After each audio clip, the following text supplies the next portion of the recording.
નમસ્કાર વિદ્યાર્થી મિત્રો, વેલકમ ટુ અક્ષરમ પાઠશાળા. અક્ષરમ પાઠશાળાના આ ડિજિટલ પ્લેટફોર્મ પર આપ સૌનું સ્વાગત છે. તો મિત્રો, હમણાં થોડા બે દિવસ પહેલા એક આપણે યોજના છે એનો વિડીયો મૂકેલો, નમો લક્ષ્મી યોજના, જેના અંતર્ગત આપણે નમો લક્ષ્મી યોજનાના પરિપત્રમાં આવતી તમામ માહિતી વિશે આપણે ચર્ચા કરી.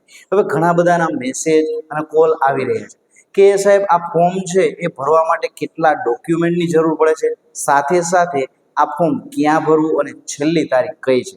આવા ઘણા બધા પ્રશ્નો છે, ઘણા વાલીઓના, ઘણા વિદ્યાર્થીઓના આવી રહ્યા છે. તો આપણે આ વિડીયોની અંતર્ગત ચર્ચા કરવી છે શેની, તો કે નમો લક્ષ્મી યોજના, કે જે ધોરણ 9 થી 12 સુધી છોકરીઓને 50,000 રૂપિયાની સરકાર છે એ સહાય કરવાની છે.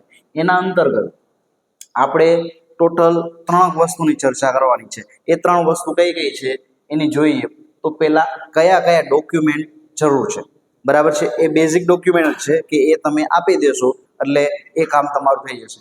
બીજું, છેલ્લી તારીખ કઈ તારીખ સુધી ફોર્મ ભરાઈ શકે અને પછી આ તારીખમાં લંબાઈ શકે છે. બરાબર છે, આના અંતર્ગત છે હજી સમય વધારી શકે છે, એની પણ ચર્ચા કરીશું. અને મળવા પાત્ર સહાય. બરાબર, તો આટલી 3 વસ્તુની ચર્ચા કરીએ. બરાબર છે, આપણી યુટ્યુબ ચેનલ અક્ષરમ પાઠશાળા ઉપર જો તમે નવા છો તો આપણી ચેનલને સબસ્ક્રાઇબ કરી નાખો અને તમારા મેક્સિમમ વિદ્યાર્થીઓ સુધી આ વાત પહોંચાડો, જેથી આપણે તમને જે અગત્યની માહિતી છે એ આપણી ચેનલ ઉપરથી રૂબરૂ મળતી રહે. તો આપણી ચેનલને સબસ્ક્રાઇબ કરવાનું ભૂલવાનું નથી. ડોક્યુમેન્ટની અંતર્ગત કયા કયા ડોક્યુમેન્ટની જરૂર પડશે એની વાત કરીએ તો ડોક્યુમેન્ટમાં ખાસ વિદ્યાર્થીના આટલા ડોક્યુમેન્ટની જરૂર પડશે. વિદ્યાર્થીનું આધાર કાર્ડ જોશે. વિદ્યાર્થી એટલે વિદ્યાર્થી, બરાબર.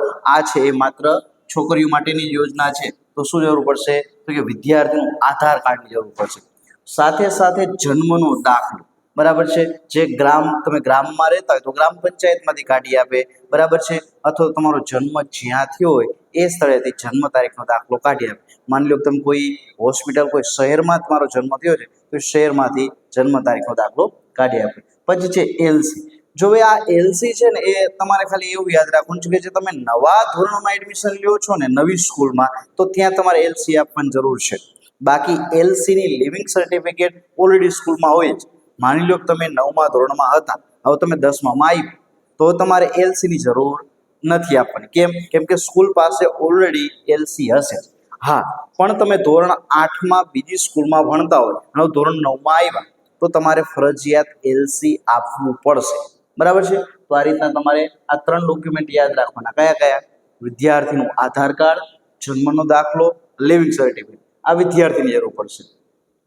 પછી ચર્ચા કરીએ તો બીજા ડોક્યુમેન્ટ છે એમાં માતાનું આધાર કાર્ડ. બરાબર, જે છોકરી છે એની મમ્મીનું આધાર કાર્ડની જરૂર પડશે.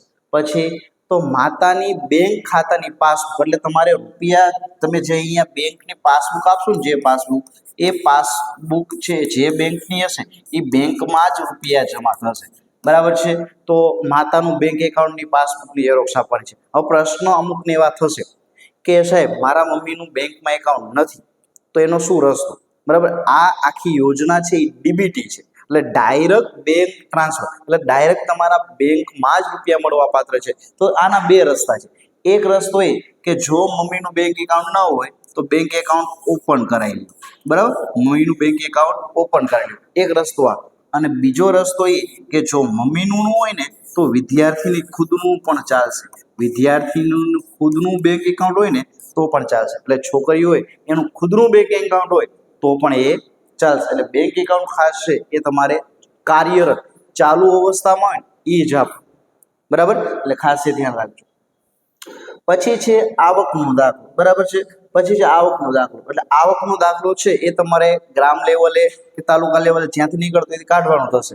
પણ એમાં તમારે એક વસ્તુ યાદ રાખવાની કે મર્યાદા છે કેટલી છે, તો કે 6 લાખ સુધીનો જ ચાલશે. 6 લાખથી ઉપરનો જો પપ્પા ગવર્મેન્ટ સર્વન્ટ હોય તો એની આવક જો 6 લાખ ઉપર થતી હોય તો તમને આ યોજનાનો લાભ મળવા પાત્ર નથી. બરાબર, જેની વાર્ષિક આવક 6 લાખથી ઓછી હોય ને એવા લોકોને જ આ સહાય મળવા પાત્ર છે. તો મિત્રો, આટલા ડોક્યુમેન્ટ છે એ ખાસ રિક્વાયરમેન્ટમાં છે. હવે છેલ્લી તારીખ કઈ, ઘણા બધા પ્રશ્નો તમને થતા હશે.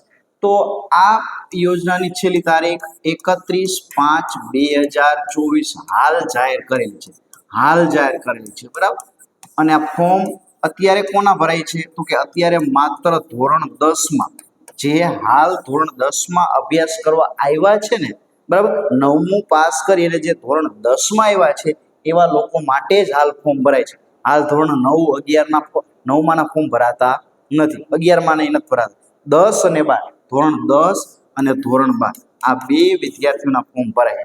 છેલ્લી તારીખ કહીએ 31/5/2024 છે, પરંતુ આ તારીખમાં 99%, બરાબર, શ્યોર નથી કહેતો, પણ 99% આ તારીખમાં વધારો થશે.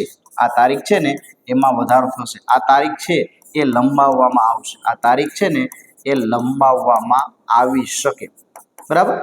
આ તારીખ છે એ લંબાવવામાં આવી શકે. હાલ આ તારીખ છે 31/5/2024. આજે 30 છે, આવતીકાલ છેલ્લો દિવસ છે, પણ આ તારીખ છે 99% બદલાશે, બરાબર. એટલે કે એને મુદત છે એ વધારવામાં આવશે. છેલ્લે મળવાપાત્ર સહાય. તો મળવાપાત્ર સહાય ટોટલ 4 વર્ષમાં કેટલા રૂપિયા મળવાપાત્ર છે? કે 4 વર્ષમાં 50,000 રૂપિયા છે એ વિદ્યાર્થીના બેંક એકાઉન્ટમાં આવશે. આ 50,000 જો આવી રીતના આવશે.